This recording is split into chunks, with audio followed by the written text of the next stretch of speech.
शपथ ग्रहण समारोह से पहले ही मोदी कैबिनेट के कई मंत्रियों की छुट्टी कर दी गई है। डॉक्टर हर्षवर्धन, बाबुल सुप्रियो, रमेश पोखरियाल निशंक, राव साहेब दानेवर पाटिल, सदानंद गौड़ा, देबोश्री चौधरी, संतोष गंगवार, संजय धोत्रे, रतन लाल कटारिया और प्रताप सारंगी को इस्तीफा दे देना पड़ा है।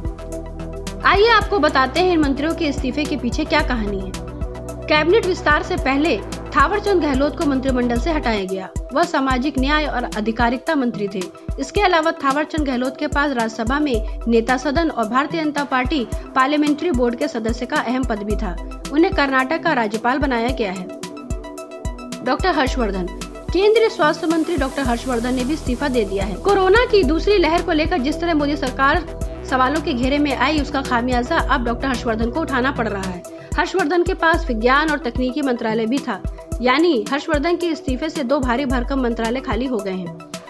बाबुल सुप्रियो, पश्चिम बंगाल की आसनसोल से सांसद बाबुल सुप्रियो ने इस्तीफा दे दिया है। वह पर्यावरण राज्य मंत्री थे। बताया जा रहा है कि बाबुल सुप्रियो पार्टी से नाराज चल रहे थे। पश्चिम बंगाल विधानसभा में भी बाबुल सुप्रियो मैदान में उतरे थे, लेकिन 50,000 वोटों से हार गए थे। राव साहेब दानेवर पाटिल, महाराष्ट्र की जलना लोकसभा सीट से सांसद राव साहेब दानेवर पाटिल ने भी इस्तीफा दे दिया है। वह उपभोक्ता मामले, खाद्य और सार्वजनिक वितरण मंत्रालय में राज्य मंत्री थे।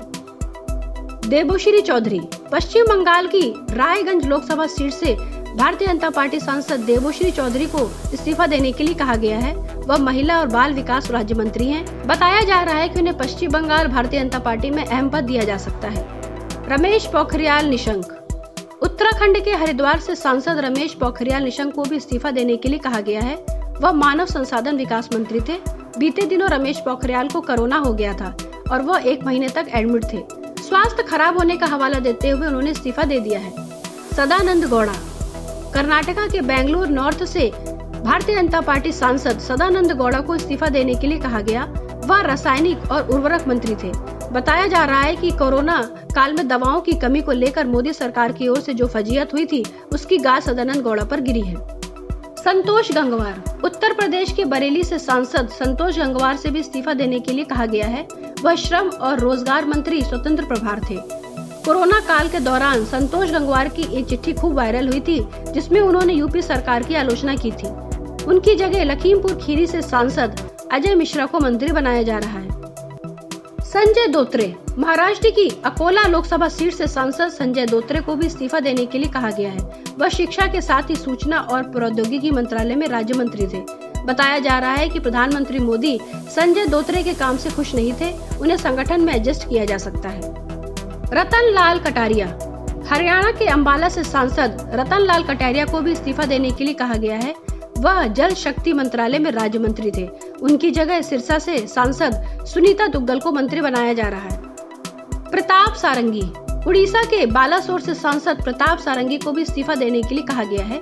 वह सूक्ष्म, लघु और मध्यम के साथ पशुपालन, डेयरी और मत्स्य पालन मंत्रालय में राज्य मंत्री थे, मगर उनका परफॉर्मेंस बेहतर नहीं था। अश्विनी चौबे, बिहार के बक्सर से सांसद अश्विनी चौबे पर पहले से ही कई बार आरोप लगते रहे हैं। शुरू से ही मंत्री के रूप में उनके कामकाज पर सवाल उठते रहे। सांसद फंड से लेकर क्षेत्र के दूसरे मामलों पर भी उन पर आरोप लगते रहे हैं। ऐसे में उनकी कुर्सी पहले से ही दांव पर थी। चौबे के विभाग के कैबिनेट मंत्री डॉक्टर हर्षवर्धन से भी इस्तीफा ले लिया गया है। मोदी कैबिनेट के इन मंत्रियों की छुट्टी काम की समीक्षा के आधार पर की जा रही है। बिहार के पूर्व डिप्टी सीएम और भारतीय जनता पार्टी नेता सुशील कुमार मोदी और लल्लन सिंह कैबिनेट में शामिल होने वाले नेताओं की दौड़ से बाहर हो गए हैं। उन्हें अब तक दिल्ली नहीं बुलाया गया, वे पटना में ही हैं। ऐसे में ये साफ हो गया है कि इस बार उन्हें मोदी कैबिनेट में जगह नहीं मिली है। गौरतलब है कि शपथ ग्रहण से पहले संभावित मंत्रियों के साथ प्रधानमंत्री ने बैठक की। ज्योतिरादित्य सिंधिया, नारायण राणे, अनुप्रिया पटेल, सर्बानंद सोनोवाल भी बैठक में पहुंचे थे। दरअसल 3 राज्य मंत्रियों का प्रमोशन भी होता दिख रहा है। इसमें अनुराग ठाकुर, पुरुषोत्तम रूपाला और जी किशन रेड्डी का नाम शामिल है। ये भी बैठक में मौजूद थे। मोदी कैबिनेट में जिन नए मंत्रियों को शामिल किया जाएगा, उनमें युवा चेहरों को ज्यादा तवज्जो दी जा रही है। बताया जा रहा है कि कैबिनेट में 14 मंत्रियों की उम्र 50 वर्ष से कम होगी। वहीं मोदी कैबिनेट की औसत उम्र 58 वर्ष होगी। इसके अलावा 11 महिलाएं मोदी कैबिनेट का हिस्सा बनेंगी। कैबिनेट में 18 पूर्व राज्य मंत्रियों को भी जगह दी जाएगी। अल्पसंख्यक कोटे से 5 मंत्री होंगे। केंद्रीय मंत्रिमंडल के विस्तार से पहले प्रधानमंत्री नरेंद्र मोदी से उनके आवास पर मंत्री पद के कई संभावितों ने मुलाकात की।